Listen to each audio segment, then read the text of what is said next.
5 healthiest vegetables that may actually help with weight loss. Okay, like your mom, I'm here to tell you to eat your greens, but not all are created equal. So number 1, first piece of advice, do not, I repeat, do not look at the nutritional analysis to determine which is healthy. It absolutely drives me crazy to see nutritionists tell you to look at the label and determine whether there's nutrition in what you're going to buy.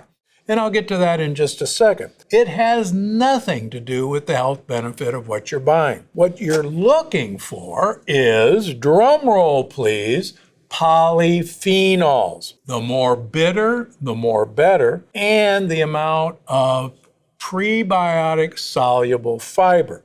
And quite frankly, you're probably not going to find any of that on a nutritional label, because up until the last few years, no one realized that the reason you're told to eat the rainbow has to do with the polyphenol content of these foods, and it's not on the nutritional label. So just throw that label away. Now, here's my top favorite leafy greens in no particular order, with the highest amount of nutrients that your good gut bugs actually care about. And if they care about it, you should care about it. So number 1, fennel. You've probably seen this in the grocery store. It's actually a cousin of the carrot family, and all parts of fennel are actually usable. Fennel has a slightly licorice taste that I think is fantastic. How can you prepare it? However you want. First of all, the most traditional way is to take the fennel bulb, cut off the bottom of it, and then slice it thin. It's great on its own, but I prefer to put it in a salad with other things that are going to have. You can also chop up the stems the same way. But you can also cook or roast fennel. Grilling fennel, cut it in half and grill it, is one of the taste treats of all time. Don't ignore this in your grocery store. It's usually very reasonable. It is loaded with fiber that your gut buddies like. Now, number 2, a brassica family, and we're going to talk about a few brassica vegetables. Cabbage. Cabbage used to be one of the go-to foods during the winter for most Americans because it was a storageable vegetable. Coleslaw is made out of cabbage. German coleslaw is made out of cabbage. It's a traditional vegetable. It became popular because it's storageable. But cabbage is more than that. The darker the cabbage, the more polyphenols it has. And cabbage is one of the easiest foods to prepare. You can slice it and eat it raw in salads. You can cook it. You can make it into sauerkraut. You can ferment it. It's easy to get into your diet. And again, the more colorful, the better. Okay, now these guys are frequently confused with cabbages or lettuces. This whole family are part of the chicory family. This is radicchio. There's a cousin called Treviso that's longer. This is Belgian endive. It comes in multiple colors. It almost looks like a tulip, readily available. This is frisee, a little harder to find. Now, why am I showing you this? Particularly in Italy and France, I have yet to have a salad that doesn't have radicchio or frisee or endive mixed in the salad. Why? These are inulin-containing vegetables. And inulin, as you've read in my books, is probably the best prebiotic fiber for our gut bacteria, for healthy gut bacteria. In fact, one of the most traditional Italian salads uses radicchio, Belgian endive, and arugula, which is another cruciferous vegetable. And that salad is called tricolore for obvious reasons. Tricolore salad with olive oil, probably, if you wanted to choose the healthiest salad, tricolore salad is the way to go.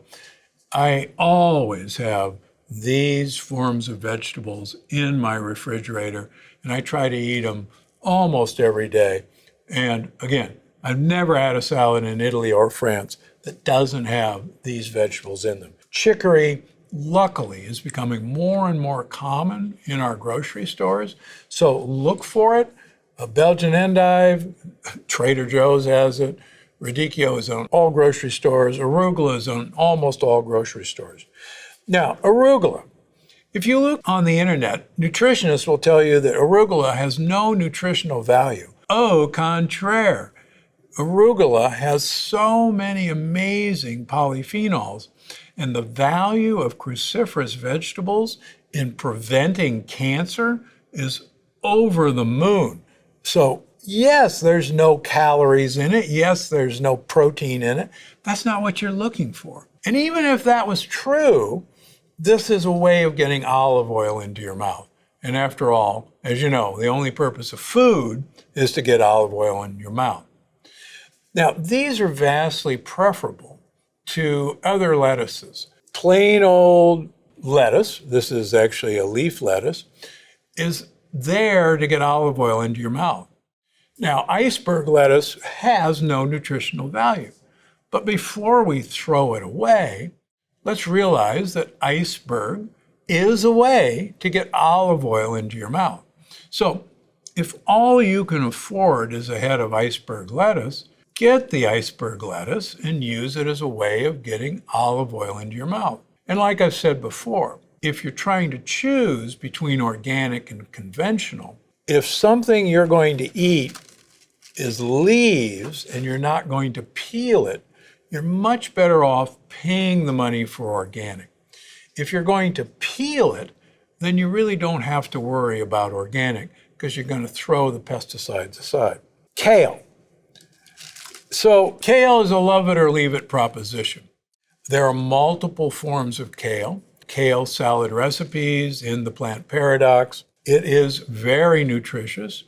It does have some levels of cadmium that it picks up from the soil and some levels of arsenic, although the arsenic in kale is organic arsenic, not inorganic arsenic, and inorganic arsenic is the mischief maker. So add kale to your salads. Important word of note, particularly if you're going to buy Tuscan kale, make sure when you're making a salad that you go to the trouble of taking the stem off. Because the stem is really woody and you won't have a lot of fun, but it's fun to peel it off and then just break up the kale and put it in your salad. Otherwise, kale is great roasted or cooked, and that way you'll break up that problem. A word of warning, whenever you're adding particularly dark green vegetables to your diet, do it slowly. And let me tell you an infamous story with my wife Penny and I. Years ago, we brought a NutriBullet to make smoothies. And kale was all the rage. And I was a fan of kale. We had it in our salads. She said, wow, if kale is good, then a kale smoothie will be great. So she took a bunch of kale and made a kale smoothie. And I downed it on the way out the door to work. And within 2 hours, I had the most intense abdominal cramps ever, and the kale smoothie ended up in the toilet. Why?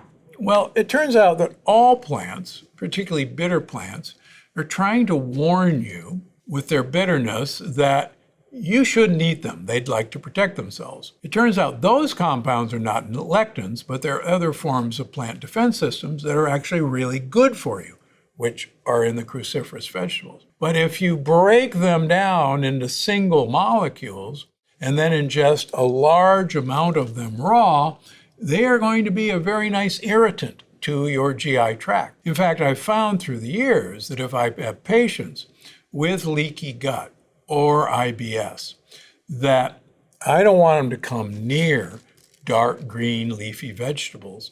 You can cook them to their basically mush and make them soups, and then they'll be safe for you.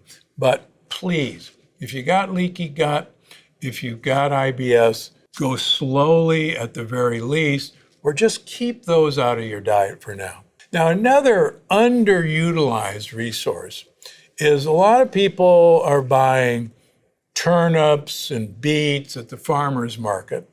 And a lot of farmers markets will say, hey, you want me to just chop off the leaves and you take those? And you go, yes, please.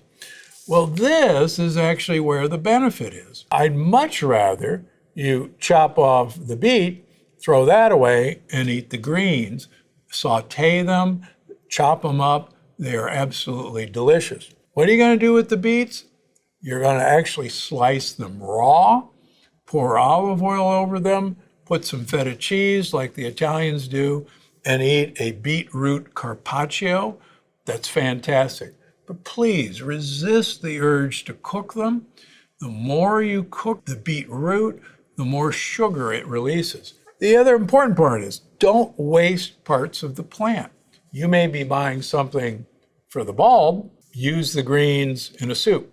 Use the greens in a stir fry. You'll get more for your money than you ever expected. Now, one last thing about cruciferous vegetables. It's true, cruciferous vegetables are really good for you, and they should be a part of your diet. But cruciferous vegetables are known as a thyroid suppressor. And I see a number of my patients, well-meaning, who add kale to every meal, who have cabbage and arugula at every meal, have broccoli, have cauliflower rice, have cauliflower pizzas.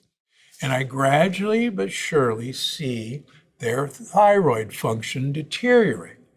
And when we back them off on their cruciferous vegetables, it returns to normal. So if you're going to go hog wild on cruciferous vegetables, do me a favor, get a TSH, thyroid stimulating hormone, level at baseline, give it a few months, and get it again. If it's going up, you've reached your limit of cruciferous vegetables and you need to back off. That's it. Some really, really healthy vegetables that have nothing to do with the nutritional analysis. Please don't listen to your dietitian on the internet who says arugula has no nutritional value. That is harming you more than you know. Make sure to check out the next one here.